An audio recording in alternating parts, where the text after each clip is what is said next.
தகுதி வாய்ந்த பெண்களுக்கு மட்டும்தான் 1000 ரூபாய். அதாவது 3 கோடி பெண்கள்ல ஒரு 99 லட்சம் பேர் தான் தகுதி வாய்ந்த பெண்களாம். ஏன் மற்ற பெண்கள்லாம் தகுதி வாய்ந்தவர்கள் கிடையாதா? இங்க பெண்கள்னாலே தகுதி வாய்ந்தவர்கள் தானே.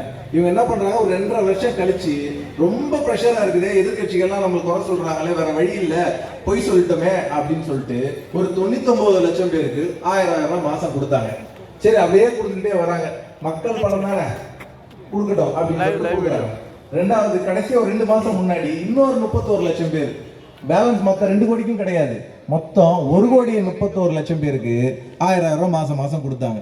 இது எதுக்கு? எலெக்ஷன் வர்றதுக்கு ஒரு ஒரு 2 மாசம் முன்னாடி. இப்போ 13ஆம் தேதி 5000 ரூபாய் கொடுக்குறாங்க. அதாவது கோடை கால சிறப்பு நிதின்னு சொல்லிட்டு 5000 ரூபாய் கொடுக்குறாங்க. அதாவது இவர் ஆட்சிக்கு வந்து 5 வருஷம் ஆச்சு, வெயிலே அடிக்கலையா மக்களே? நீங்களே சொல்லுங்க. பெண்கள் உங்களை வந்து ரொம்ப முட்டாள நினைச்சுக்கிட்டு இருக்காங்க. 5000 ரூபாய் கொடுத்து நம்ம ஓட்டு வாங்கிடலாம், ஜெயிச்சிடலாம் அப்படின்னு சொல்லி. இந்த 5000 ரூபாய் எங்க இருந்து வாங்குறாங்க? இவங்க வரும்போது என்ன சொன்னாங்க? போன வாட்டி ஆட்சிக்கு வரும்போது மாசம் எலக்ட்ரிசிட்டி பில்ல நாங்க கணக்கெடுப்போம், எலக்ட்ரிசிட்டி பில்ல குறைப்போம் அப்படின்னு சொன்னாங்க. ஆனா ஆட்சிக்கு வந்து என்ன பண்ணாங்க? இது வரைக்கும் 3 தடவை கரண்ட் பில்லு ஏத்திருக்காங்க. யார் பணம் போது? மாசம் 1000 ரூபாய் கரண்ட் பில்ல கட்டி இருந்த ஒரு வீடு இன்னைக்கு 5000 ரூபாய் கட்டிட்டு இருக்காங்க. மாசம் நம்ம கிட்ட இருந்து 5000 ரூபாய் எக்ஸ்ட்ரா வாங்கிடுறாங்க கரண்ட் பில்ல. எப்பா சாமி, நீ வந்து கரண்ட் பில்ல குறைக்கதான் இல்ல, ஏத்தாமையா இருக்கலாம்னு பார்த்தா 3 தடவை இந்த ஆட்சியில எலக்ட்ரிசிட்டி பில்லு ஏறி இருக்கு. இது கேட்ட அனைத்து பெண்களுக்கும் நல்லா தெரியும். 5 வருஷத்துக்கு முன்னாடி 1000 ரூபாய் கட்டின பெண்கள் இன்றைக்கு 5000 ரூபாய் எலக்ட்ரிசிட்டி பில்லுக்கு நம்ம கட்டிக்கிட்டு இருக்கோம். சரி, பால் விலையை குறைக்க போறோம், பால் விலையை குறைக்க போறோம் அப்படின்னு சொன்னாங்க.